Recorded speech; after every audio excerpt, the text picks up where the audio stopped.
Qué gusto encontrarnos por aquí de nuevo. Yo soy Enrique Rodal y les doy la bienvenida a las alumnas y alumnos de lengua materna de segundo grado de secundaria. Antes de iniciar, les recuerdo que debemos seguir cuidándonos y manteniendo la sana distancia. La salud es lo primero. Además, ¿ya hicieron algo de ejercicio? Recuerden que mente sana en cuerpo sano. Soy el profesor Obed Santos Huerta y efectivamente es un gusto encontrarnos por aquí en una sesión más de Lengua Materna 2. Hoy hablaremos sobre juego de palabras. Con esto nos referimos a escribir diversos tipos de acrósticos que son poemas visuales, recreativos, que pueden usarse en muchas situaciones. ¡Eso está excelente! Los acrósticos se basan en la escritura de poemas que forman palabras verticales con las letras que aparecen al inicio, en el medio o al final de estas oraciones. ¿Verdad, maestro? Así es. Esas palabras verticales se esconden en el poema, por lo que al leer un acróstico hay que poner atención para encontrarlas y para escribir uno hay que exprimir la imaginación.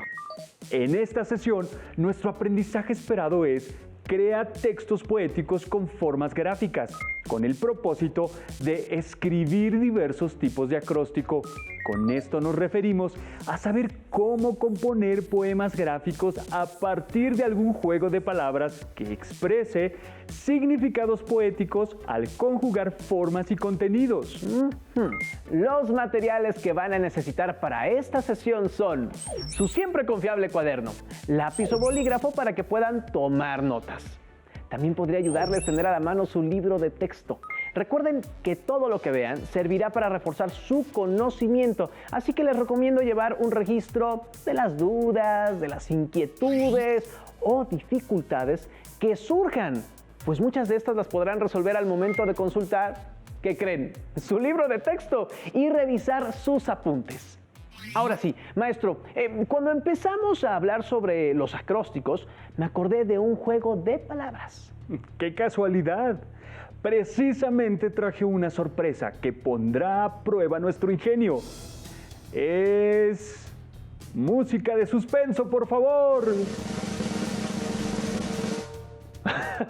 Es un juego gigante de palabras. Así es, cada uno de nosotros deberá elegir una caja con letras. Yo quiero la de la derecha. No, espere, mejor quiero la otra. Ay, no sé cuál elegir.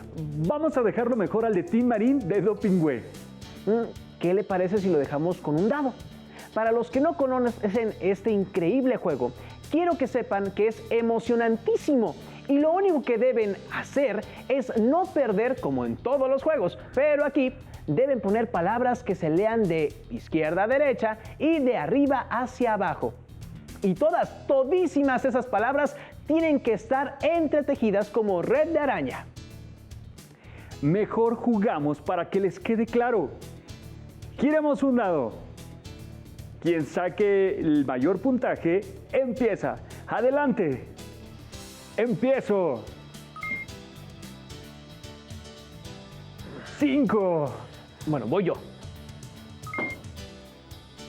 Ay, me tocó 3. Voy a escribir la palabra brea.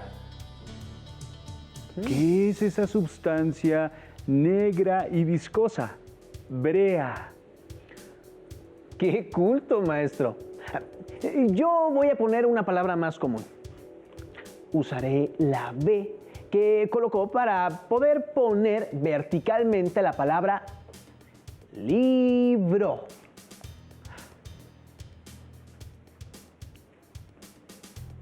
La palabra que colocaste podría servir para escribir un acróstico, porque está en vertical. Voy a usar la R del libro para escribir error. Pero para usar más letras, también voy a usar la I para higo. Y voy a agregar una O para formar ogro en vertical. Se ve bien. Impresionante, ¿no? Pero le falta una letra porque oer, bueno, eso no significa nada. Oer. Voy a ayudarle para crear la palabra. Vamos a poner roer. Lordosis, que es un tipo de afección en la espalda. Para que vea que también me sé palabras rimbombantes. Muy bien, después de este divertido juego, vamos a entrar de lleno al mundo de los acrósticos. El que hizo tu abuelita era un acróstico inicial, porque la palabra pera aparecía al principio de todas las líneas que componían el escrito. ¿Cómo se llaman los acrósticos que llevan la palabra vertical en medio del poema? Precisamente se llama acróstico medio o mesónico. En nuestro juego, la palabra ogro era vertical y quedó en medio de la red de letras. Pero no por eso se convirtió en un acróstico, ¿verdad, profesor? Efectivamente, pues para poder llamar acróstico a una composición poética, necesitamos tomar en cuenta varios elementos. Veamos. Los acrósticos tienen una estructura fija, es decir, siempre contienen una palabra que se lee en vertical. De esta palabra, que puede aparecer en inicio, en medio o al final, depende todo el poema. Y ese se escribe en horizontal. Como lo notaron, la palabra en horizontal fue característica y el complemento del poema se escribió en torno a las peculiaridades del acróstico. Y por lo tanto, profesor, podemos crear uno de cualquier tema, tal como lo hace mi abuelita. Así es, pero debemos recordar que según el segmento del poema en el que aparecen, los acrósticos pueden llamarse de las siguientes maneras. Inicial o típico, cuando el mensaje está al principio del verso. Medio o mesónico, cuando el mensaje se encuentra a la mitad. Tenlético o final, cuando el mensaje está al terminar cada verso. Se le llama doble cuando el mensaje está al inicio y al final. Y por último, el acróstico abecedario. Se produce cuando las letras del mensaje se ordenan alfabéticamente. ¡Wow! Me parece importante, profesor, referir que el acróstico que escribió mi abuelita es típico o inicial, mientras que el segundo es un acróstico mesónico o medio, y en ambos el mensaje oculto mostró el tema central. Además del lugar de ubicación, ¿qué otras características tienen los acrósticos? Pueden estar escritos en verso y llevar tanto rima como métrica. También los hay en prosa. Eso significa que cada línea puede ser tan larga como queramos y las palabras finales de todas las líneas no necesitan rimar entre sí. Pero veamos lo que nos comenta la especialista en literatura, periodismo y docencia, Sagrario León García. Los acrósticos tienen relevante importancia histórica. Los griegos, a través de su alfabeto, creaban símbolos que fueron el legado de su sabiduría para la humanidad. Por el valor numérico de los versos, los acrósticos se ocuparon para las interpretaciones cabalísticas. En el Oriente encontraron los primeros ejemplos de acrósticos, que sirvieron de guía para escribir los salmos judíos. El primer acróstico de la lengua castellana surge en el código de las 7 partidas. Cada partida decreta una normatividad y comienza con una palabra del nombre de su autor, Alfonso X, el Sabio. En el esplendor de la Edad Media, los trovadores provenzales hicieron auge con el juego de las palabras, donde ocultaban los mensajes. Bien pueden decir que estamos en otra época y muy diferente, pues ¿qué creen? Ningún conocimiento está aislado. Actualmente, los crucigramas y los sudokus están recomendándolos para ejercitar la memoria. Los acrósticos, por su diversidad estructural, son muy efectivos para el desarrollo de la habilidad intelectual y para activar la creatividad. Y la creatividad es el principio de la innovación, en lo que todos tenemos que aplicarnos, porque es lo de hoy. Repasemos algunos conceptos importantes, pues se relacionan con los acrósticos. Poema es la unidad poética en la que se manifiesta la idea o sentimiento del poeta. Verso, conjunto de palabras en cada una de las líneas del poema. Métrica estudia la construcción del número de sílabas en un poema, como lo observamos marcado en el ejemplo. Continuemos. Rima, repetición de una serie de sonidos en la última palabra del verso a partir de la sílaba tónica. También podemos aprender la rima en el caso de los últimos dos versos en pensar y olvidar. Sinalefa, unión de la vocal final de una palabra con la vocal inicial de la siguiente o con la letra I cuando está sola. Como en el caso de los cortes encerrados en el rectángulo. Acento. Es el elemento mediante el cual se marca el ritmo del verso y genera la ley del acento poético, tal como está señalado en el acróstico. Como observaron, escribir acróstico en verso con medida implica tener presentes diferentes elementos, pero la dinámica para su creación es la misma. Veamos otras características de la métrica. Otros aspectos son las licencias métricas, que son recursos que utiliza el autor para facilitar el conteo silábico, esto es, el recuento de las sílabas que tienen los versos. Principalmente se suele hacer referencia a la sinalefa, el hiato, la diéresis, la sinéresis. Revisemos las licencias métricas. Hiato. Se produce cuando los sonidos de vocales débiles, iu, llevan tilde y se crean dos emisiones de voz, o sea, dos sílabas rítmicas en vez de una, como se muestra en el ejemplo. La diéresis implica una ruptura en la pronunciación normal de una palabra para los efectos de la medida de los versos y consiste en colocar sobre una vocal débil el signo ortográfico conocido como los dos puntitos. Llegó el momento de proponer un reto. Con su nombre o con el nombre de un familiar o amigo, escriban en sus cuadernos un acróstico típico o inicial de verso libre. Esto significa que, por ahora, no deben preocuparse por la medida de los versos, solo denle rienda suelta a su inspiración poética. ¿Listas y listos? Pues manos a la obra. Llenen las líneas de sus poemas. Al hacerlo, estarán tentados a empezar con la primera línea, pero no tienen por qué. Miren las letras que componen el nombre de la persona que eligieron. ¿Cuál es la línea más interesante que se les ocurre y que inicie con una de esas letras? Empiecen por ahí. Así ya saben que tienen al menos una línea que les encanta. Un detalle que puede serles de utilidad al momento de crear sus acrósticos es recordar que el lenguaje figurado se utiliza mucho en la poesía. Cierto, el lenguaje figurado es opuesto al lenguaje literal. Si digo, está hecho un mar de lágrimas, estoy usando el lenguaje figurado porque nadie puede llenar el mar con lágrimas.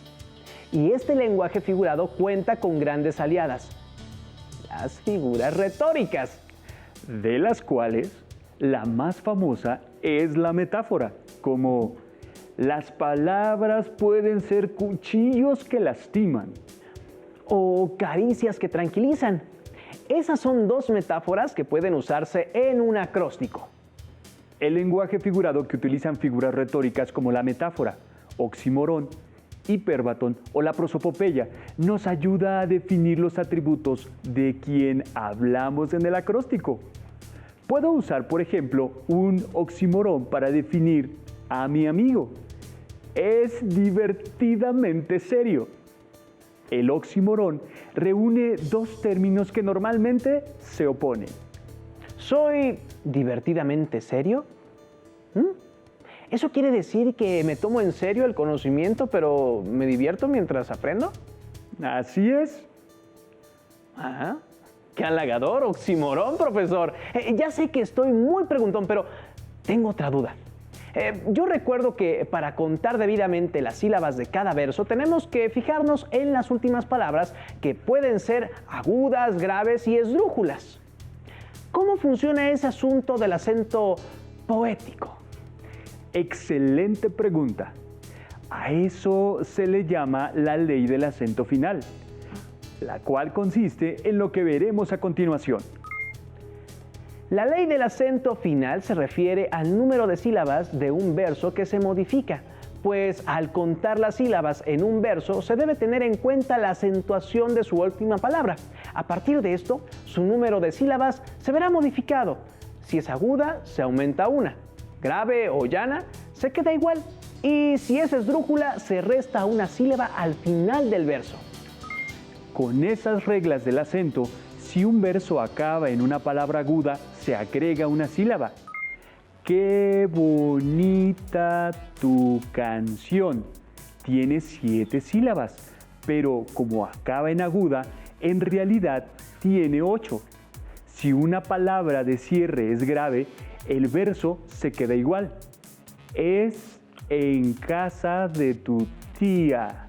Son 8 y no se le agrega ni se le quita. Y si es esdrújula, se le resta una sílaba. No me quites esa brújula. Tiene 9, pero como brújula es esdrújula, restamos una sílaba y el verso tiene 8. Dicho de otro modo, al contar las sílabas en el verso de nuestro acróstico, debemos tener en cuenta la acentuación de la última palabra que compone dicho verso, pues dependiendo de esto, su número de sílabas se modificará. Analicemos el siguiente ejemplo. Este es una muestra de un acróstico tenlético final, cuya palabra en vertical es sol, y para mostrarte la ley del acento final, leeré el poema separándolo silábicamente, las palabras, como puedes observar. ¡Qué verdes están tus árboles! Este verso tiene 9 sílabas, pero la palabra final es esdrújula, por lo que se le resta una, quedando en 8 sílabas, y se le llama verso octasílabo o de arte menor por su número de sílabas. ¡Qué alegre tienes el cielo! Este verso cuenta con 8 sílabas y su palabra final es llana o grave, por lo tanto se queda igual y es también un verso octosílabo.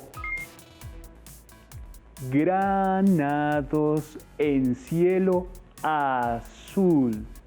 En esta línea poética podemos ver que se tienen 7 sílabas. Pero la ley del acento final nos dice que al tener una palabra aguda, al terminar el verso, se le debe sumar una sílaba. Por lo tanto, queda 7 más 1 igual a 8. Y tenemos un verso octasílabo. Como se dieron cuenta, la sílaba es cada una de las unidades fonológicas, es decir, de sonido en que podemos dividir una palabra. El saber dividir en sílabas las palabras y colocar debidamente los acentos es indispensable para crear un poema de estructura formal. Veamos cómo quedaría un acróstico, pero identificando algunos de los elementos mencionados. Ira del cielo al amor fueron tus tiros, sobre el que adora un imposible objeto. Arde y su fuego que oculto el respeto. Bramando exhalan en rápidos suspiros. En vano ablandan bronces y porfiros. Lágrimas del dolor, cruel aleto. Se usan mayúsculas por ser un poema en decasílabo, perteneciente al arte mayor. Ahora seguramente ya pueden realizar su segundo reto, el cual consiste en que escriban un acróstico abecedario sobre un tema, persona, animal u objeto del que quieran hablar, y les invitamos a que realicen lo siguiente. Veamos. Esta actividad complementaria consiste en que, tomando en cuenta el siguiente acróstico doble, identifiquen en su cuaderno los recursos literarios que el autor utilizó para escribirlo. Intenten utilizar metáforas, palabras que les gusten y motivos que les interesen. Revisen la gramática y la ortografía. Estamos llegando al final. Recuerden que el aprendizaje esperado fue: crea textos poéticos con formas gráficas, con el propósito de escribir diversos tipos de acrósticos. Para conocer más, pueden consultar su libro de texto de lengua materna 2, en donde encontrarán información que enriquezca lo aprendido. Si desean ampliar o conocer más sobre el tema, pueden buscar palabras para usarlas en sus acrósticos. Gracias por compartir con nosotros esta sesión de Lengua Materna 2, en la que hemos compartido sobre juego de palabras. Hemos aprendido algo nuevo juntos. ¡Hasta la próxima! Si tienes dudas o necesitas ayuda, llama al Centro de Apoyo Pedagógico a Distancia. El número de teléfono para secundaria es el 55 36 01 71 23. Si requieres consultar los libros de texto en versión digital, recuerda que los puedes encontrar en la página conalitech.cep.gov.mx. Y recuerda que también cuentas con el sitio aprendeencasa.cep.gov.mx, en donde podrás ver nuevamente los videos de los programas y además encontrarás actividades para fortalecer tus aprendizajes. También te invitamos a que consultes las plataformas nuevaescuelamexicana.cep.gov.mx y tripulantes.cep.gov.mx.